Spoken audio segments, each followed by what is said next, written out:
인트로. 우리는 종종 이렇게 말합니다. 하나님이 말씀하시면 따르겠습니다. 하지만 정말 그럴까요? 사실 많은 신앙인들이 하나님의 음성을 못 듣는 게 아니라 듣지 않도록 훈련되어 왔는지도 모릅니다. 이미 마음속에 답을 정해놓고 그 답을 확인받기 위해 기도하면서 우리는 그것을 하나님의 뜻을 구한다고 불러왔습니다. 하나님이 침묵하시는 것 같을 때 정말 침묵하고 있는 쪽은 하나님이 아니라 우리 자신일지도 모릅니다. 성경은 분명히 말씀합니다. 하나님은 말씀하시는 분이시고 그 음성은 특별한 사람에게만 주어지는 신비가 아니라 자녀에게 주어지는 관계의 언어라고. 그런데 왜 우리는 기도는 오래 하지만 확신은 점점 사라질까요? 왜 하나님의 뜻을 묻는 일은 많아졌는데 순종의 이야기는 점점 줄어들었을까요? 혹시 우리는 하나님의 음성을 듣고 싶은 것이 아니라 지금의 선택을 정당화해 줄 종교적 승인을 기다리고 있는 건 아닐까요? 오늘 이 영상은 하나님의 음성을 어떻게 들을 수 있는가를 가르치려 하지 않습니다. 대신 한 가지 질문을 던지려 합니다. 우리는 정말 하나님의 음성을 들을 준비가 되어 있는가? 아니면 듣지 않아도 되는 신앙에 이미 너무 익숙해져 버린 것은 아닌가? 그 질문에 대한 답을 찾아보도록 하겠습니다. 첫 번째 파트, 우리는 왜 하나님의 음성을 듣지 못하는가? 우리는 종종 이렇게 말합니다. 요즘 하나님 음성이 잘 안 들리는 것 같아. 기도는 하는데 응답이 없어. 그래서 자연스럽게 이런 결론에 이릅니다. 하나님이 침묵하고 계신다고. 하지만 성경을 보면 하나님은 침묵하다가 어느 날 갑자기 말씀하기 시작하신 분이 아닙니다. 성경 속 하나님은 처음부터 끝까지 언제나 말씀하고 계신 분으로 등장합니다. 문제는 하나님의 침묵이 아니라 우리가 그 음성을 어떻게 대하고 있는가에 있습니다.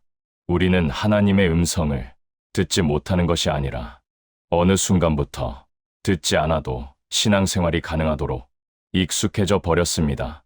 예배는 드리지만 결정은 스스로 하고 기도는 하지만 이미 결론을 내려놓은 상태로 기도합니다.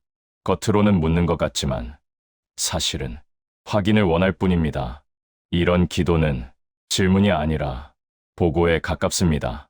이미 정해놓은 선택을 하나님께 올려드리며 동의해달라고 요청하는 것입니다.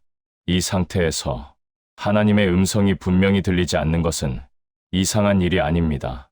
왜냐하면 우리는 아직 묻지 않았기 때문입니다. 조이는 이 지점을 아주 분명하게 말합니다. 이미 결론을 내려놓은 기도는 하나님의 뜻을 구하는 기도가 아니라 자기 뜻을 종교적인 언어로 포장하는 행위라고. 우리는 종종 하나님의 뜻을 구한다고 말하지만 실제로는 하나님이 개입하지 않아도 되는 범위 안에서만 기도합니다. 삶의 큰 방향은 이미 내가 정해놓고 하나님은 도와주시는 분으로만 남겨둡니다. 이런 신앙 구조 안에서는 하나님의 음성이 필요하지 않습니다. 이미 길은 정해져 있고 하나님은 동의만 해주시면 되기 때문입니다. 그래서 하나님이 침묵하시는 것처럼 느껴질 때 사실은 하나님이 아니라 우리의 태도가 대화를 차단하고 있는 경우가 많습니다. 하나님의 음성을 듣지 못하는 이유는 영적 감각이 둔해서도 아니고 기도 시간이 부족해서도 아닙니다. 오히려 그 반대일 수 있습니다. 우리는 너무 오래 하나님의 음성이 없어도 잘 굴러가는 신앙에 익숙해져 왔습니다. 결정은 세상 방식으로 내리고 결과가 좋으면 감사하고 결과가 나쁘면 그제서야 하나님의 뜻을 말합니다. 이 구조 안에서 하나님의 음성은 삶을 이끄는 기준이 아니라 결과를 해석하는 도구가 됩니다. 조이는 이 상태를 매우 위험하다고 말합니다. 왜냐하면 하나님의 음성을 듣지 못하는 것이 문제가 아니라 듣지 않아도 괜찮다고 느끼는 신앙이 이미 깊이 왜곡되었기 때문입니다. 하나님의 음성은 신비한 체험을 위한 장식이 아닙니다. 삶의 방향을 결정하는 가장 실제적인 기준입니다. 그런데 우리는 방향은 바꾸지 않으면서 마음의 평안만을 구합니다. 선택은 그대로 둔 채 확신만 달라고 기도합니다. 이 상태에서 하나님의 음성이 분명히 들린다면 그 음성은 우리 삶을 흔들 수밖에 없습니다. 그래서 우리는 의식적으로든 무의식적으로든 듣지 않는 쪽을 선택합니다. 하나님의 음성을 듣지 못하는 이유는 하나님이 말씀하지 않으셔서가 아니라 그 말씀이 우리의 선택을 바꿀 수 있다는 사실을 이미 알고 있기 때문입니다. 그래서 이 질문을 피할 수 없습니다. 우리는 정말 하나님의 음성을 듣고 싶은 것일까요? 아니면 지금의 삶을 유지한 채 하나님의 승인만 받고 싶은 것일까요? 이 질문 앞에 서지 않는 한 하나님의 음성은 계속 멀게 느껴질 것입니다. 하지만 이 질문을 정직하게 마주하는 순간 우리는 깨닫게 됩니다. 하나님의 음성이 들리지 않았던 이유는 신비의 문제가 아니라 태도의 문제였다는 것을 다음 파트에서는 하나님의 음성을 가로막는 장애물이 무엇인지 알아보겠습니다. 두 번째 파트, 하나님의 음성을 가로막는 가장 치명적인 장애물. 우리는 종종 이렇게 생각합니다. 하나님의 음성을 더 잘 듣기 위해서는 기도를 더 해야 하고, 말씀을 더 많이 알아야 하며, 영적으로 더 민감해져야 한다고. 하지만 문제의 핵심은 거기에 있지 않습니다. 하나님의 음성을 가로막는 가장 큰 장애물은 무지나 연약함이 아닙니다. 순종할 준비가 되어 있지 않다는 것. 바로 그것입니다. 조이는 이 부분을 아주 단호하게 말합니다. 순종할 준비 없이 하나님의 음성을 구하지 말라. 이 말은 거칠게 들릴 수 있습니다. 하지만 정확합니다. 하나님은 우리가 들을 수 있는지보다 들었을 때 어떻게 할지를 먼저 보십니다. 왜냐하면 하나님의 음성은 정보가 아니라 요구이기 때문입니다. 하나님의 음성을 듣는다는 것은 위로를 받는 일이기 전에 방향을 바꾸는 일이기 때문입니다. 그래서 우리는 하나님의 음성을 듣고 싶다고 말하면서도 동시에 그 음성이 들리지 않기를 은근히 바라고 있는지도 모릅니다. 왜냐하면 하나님의 음성이 들리는 순간 우리는 더 이상 모른 척할 수 없게 되기 때문입니다. 지금까지의 선택, 지금까지의 태도, 지금까지의 삶의 방향을 그대로 유지할 수 없게 되기 때문입니다. 그래서 많은 기도는 사실 질문이 아닙니다. 말씀해 주십시오가 아니라 이대로 가도 괜찮습니까에 가깝습니다. 그리고 하나님이 그 질문에 침묵하시는 것처럼 느껴질 때 우리는 말합니다. 아직 응답이 없다. 하지만 진실은 우리가 이미 알고 있는 경우가 많습니다. 하지 말아야 할 것을 이미 알고 있고 멈춰야 할 지점을 이미 알고 있고 피해야 할 선택을 이미 알고 있습니다. 다만 순종할 준비가 되어 있지 않을 뿐입니다. 조이는 이 상태를 이렇게 설명합니다. 하나님의 음성이 안 들리는 이유는 하나님이 더 이상 말씀하지 않으셔서가 아니라 우리가 이전에 들었던 말씀에 아무 일도 하지 않았기 때문이다. 미뤄진 순종은 사라지지 않습니다. 쌓입니다. 그리고 그 미뤄진 순종은 우리의 영적 청각을 조용히 둔하게 만듭니다. 처음에는 조금 불편한 정도입니다. 그 다음에는 헷갈리기 시작하고 그 다음에는 아예 분별하려 하지 않게 됩니다. 우리는 말합니다. 확신이 없어서 못하겠어. 하지만 사실은 확신이 없어서가 아니라 확신이 생기면 해야 할 것을 알고 있기 때문입니다. 그래서 우리는 확신을 기다리는 것처럼 보이지만 실제로는 결정을 미루고 있는 것입니다. 하나님은 우리의 연약함 때문에 말씀을 아끼시는 분이 아닙니다. 그러나 그 음성이 계속해서 무시되고 계속해서 미뤄지고 계속해서 합리화될 때 하나님은 다시 말씀하실 필요가 없어지십니다. 왜냐하면 이미 말씀하셨기 때문입니다. 이건 벌이 아닙니다. 관계의 원리입니다. 듣고도 반응하지 않는 대화가 계속될 수는 없기 때문입니다. 그래서 하나님의 침묵처럼 느껴지는 시간은 사실상 하나님이 멀어진 시간이 아니라 우리가 순종해서 멀어진 시간인 경우가 많습니다. 하나님의 음성을 다시 듣고 싶다면 새로운 음성을 구하기 전에 이 질문부터 해야 합니다. 내가 이미 들었지만 아직 순종하지 않은 것은 무엇인가? 그 질문을 피하는 한 아무리 더 기도해도, 아무리 더 금식해도 하나님의 음성은 안개처럼 느껴질 것입니다. 하지만 아주 작은 순종 하나가 시작되는 순간 상황은 달라집니다. 하나님의 음성은 더 크고 더 분명해져서가 아니라 우리가 더 이상 피하지 않게 되기 때문에 선명해지는 것입니다. 하나님의 음성은 듣는 기술의 문제가 아니라 멈출 용기의 문제입니다. 그리고 그 용기는 언제나 작은 순종에서 시작됩니다. 세 번째 파트. 그럼 이게 하나님의 음성인지 내 생각인지 어떻게 구분하는가? 하나님의 음성에 대해 이야기할 때 사람들이 가장 많이 묻는 질문이 있습니다. 이게 하나님의 음성인가요? 아니면 그냥 제 생각인가요? 이 질문은 아주 솔직하고 아주 현실적인 질문입니다. 그리고 대부분의 신앙인들은 이 질문 앞에서 멈춥니다. 왜냐하면 구분이 되지 않는다는 이유로 아무 선택도 하지 않게 되기 때문입니다. 하지만 먼저 한 가지부터 분명히 해야 합니다. 하나님의 음성은 우리가 흔히 기대하는 방식으로 들리지 않는 경우가 훨씬 많습니다. 크게 울리는 소리도 아니고 강렬한 감정도 아니며 확신이 가득 찬 상태로 우리를 밀어붙이는 힘도 아닙니다. 그래서 우리는 하나님의 음성을 감정으로 분별하려 합니다. 평안하면 하나님, 불안하면 내 생각, 설레면 하나님, 부담되면 아니라고 쉽게 나누려 합니다.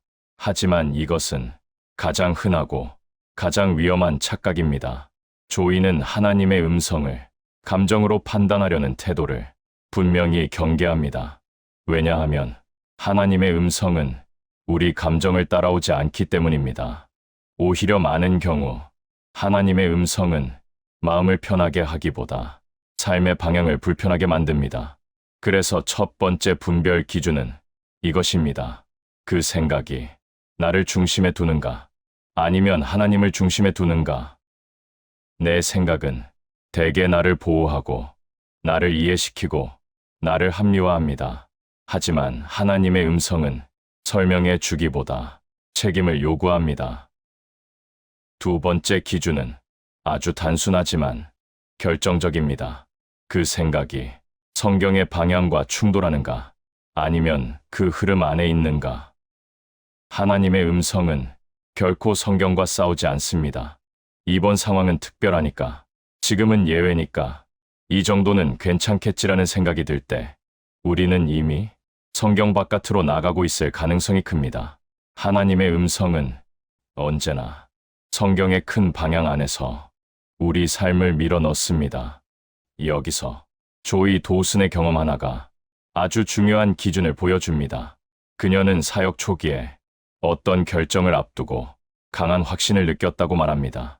기도할 때마다 마음이 뜨거워졌고 이 길이 맞다는 생각이 계속 떠올랐습니다. 그래서 그녀는 그 생각을 하나님의 음성이라고 믿었습니다. 하지만 한 가지 문제가 있었습니다.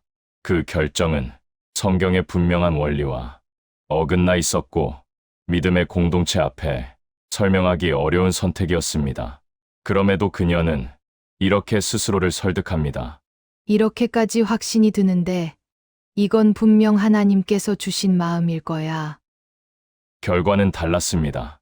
그 선택은 사역을 확장시키기보다 사람들을 상처 입혔고 공동체를 흔들었으며 그녀 자신을 깊이 소진시켰습니다.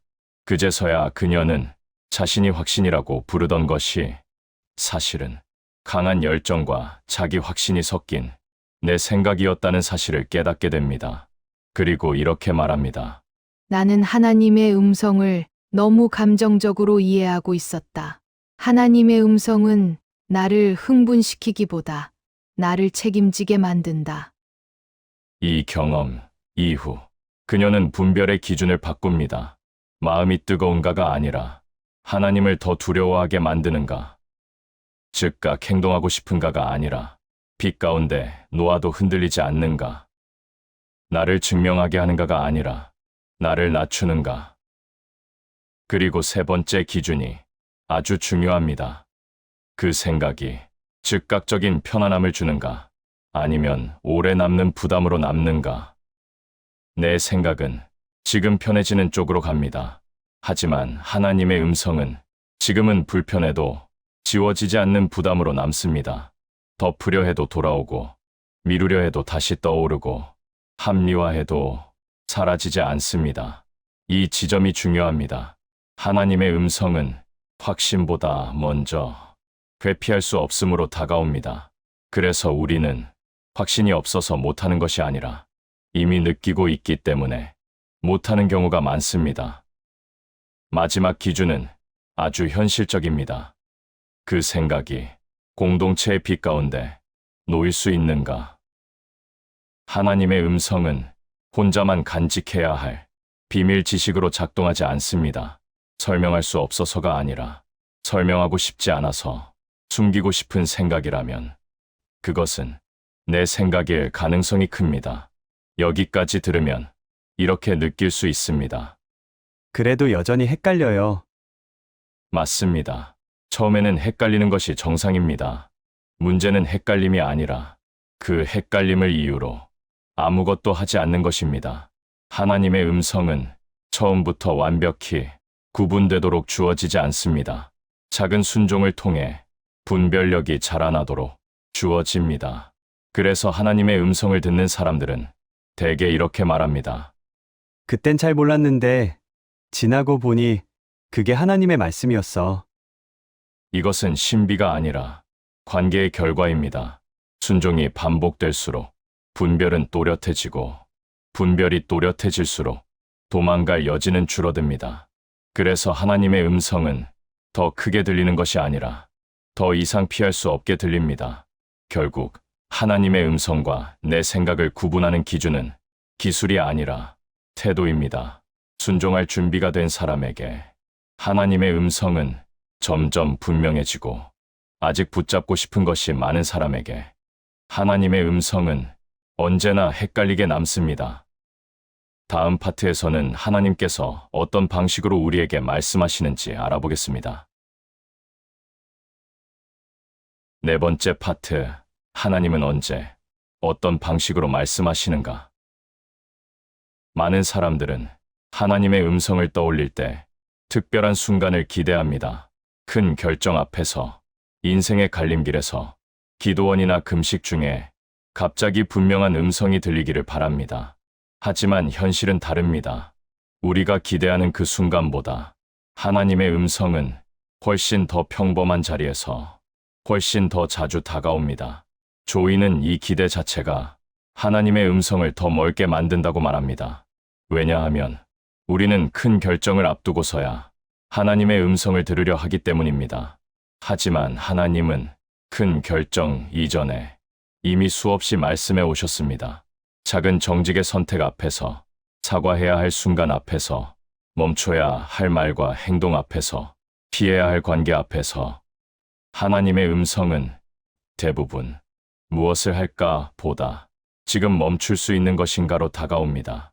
그래서 하나님의 음성은 늘 삶의 중심이 아니라 삶의 가장 사소해 보이는 선택의 가장자리에서 들려옵니다. 조이는 하나님의 음성을 갑작스러운 계시로 설명하지 않습니다. 오히려 이렇게 말합니다. 하나님은 우리가 이미 알고 있는 말씀에 어떻게 반응하는지를 보신다. 그래서 하나님의 음성은 새로운 정보보다 반복되는 부담의 형태로 우리에게 다가옵니다. 기도할 때마다 계속 떠오르는 한 가지, 미루고 싶은데 사라지지 않는 생각, 피하려고 할수록 더 분명해지는 마음의 찔림. 그것들은 대개 거창하지 않습니다. 남을 용서하라는 말씀, 관계를 바로잡으라는 부담, 말을 줄이라는 경고, 욕심을 내려놓으라는 요구. 우리는 이런 생각을 대개 이렇게 넘깁니다. 지금은 때가 아닌 것 같아. 나중에 더 확실해지면 해야지. 지금 상황에서는 어쩔 수 없어. 하지만 조이 도우스는 이렇게 말합니다. 하나님의 음성은 완벽한 상황을 기다리지 않는다. 오히려 지금 순종할 수 있는 만큼만 분명하게 말씀하신다. 그래서 하나님의 음성은 미래를 다 보여주지 않습니다. 다음 한 걸음만 보여줍니다. 그리고 그 한 걸음에 순종했을 때 그 다음 한 걸음이 열리기 시작합니다. 이 원리를 놓치면 우리는 계속 더 분명한 음성을 기다리게 됩니다. 하지만 하나님은 이미 말씀하셨기 때문에 더 크게 반복하지 않으십니다. 우리가 듣지 못하는 것이 아니라 이미 들은 말씀 앞에서 멈춰 서 있기 때문입니다. 그래서 하나님의 음성은 대개 이렇게 시작됩니다. 이것부터 하라. 이것부터 멈추라. 이것부터 정리하라. 그리고 이 작은 순종이 반복될수록 놀라운 변화가 일어납니다. 하나님의 음성이 더 자주 들리는 것처럼 느껴지기보다 삶이 점점 단순해집니다. 선택지가 줄어들고 변명이 사라지고 핑계가 붙지 않는 방향만 남게 됩니다. 이것이 하나님의 음성을 듣는 사람들의 공통된 특징입니다. 그들은 특별한 계시를 많이 받은 사람들이 아니라 이미 들은 말씀을 미루지 않은 사람들입니다. 그래서 하나님의 음성은 어디에서 들리느냐보다 어떻게 이어지느냐가 중요합니다. 말씀에서 작은 순종으로, 작은 순종에서 더 분명한 방향으로, 이 단순한 흐름이 깨질 때마다 하나님의 음성은 희미해집니다. 하지만 이 흐름이 회복될 때 하나님의 음성은 갑자기 새롭게 들리기 시작합니다. 더 크거나 더 신비해서가 아니라 우리가 더 이상 피하지 않기 때문입니다. 그래서 이 질문으로 네 번째 파트를 마무리할 수 있습니다. 나는 하나님의 음성을 더 듣고 싶은가? 아니면 이미 들은 말씀을 미루지 않고 싶은가? 이 질문에 대한 대답에 따라 하나님의 음성이 우리 삶에서 얼마나 분명해질지를 결정하게 됩니다.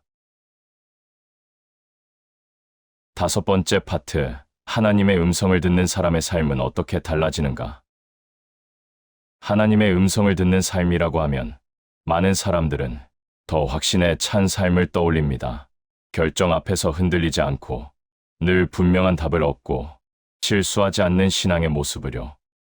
하지만 실제로 하나님의 음성을 듣는 사람들의 삶은 우리가 상상하는 것과 조금 다릅니다. 그들의 삶은 더 편해지기보다 더 단순해집니다. 조이는 하나님의 음성을 듣는 삶의 열매를 확신의 증가가 아니라 핑계의 감소라고 말합니다. 하나님의 음성을 듣는 사람들은 선택지가 줄어듭니다.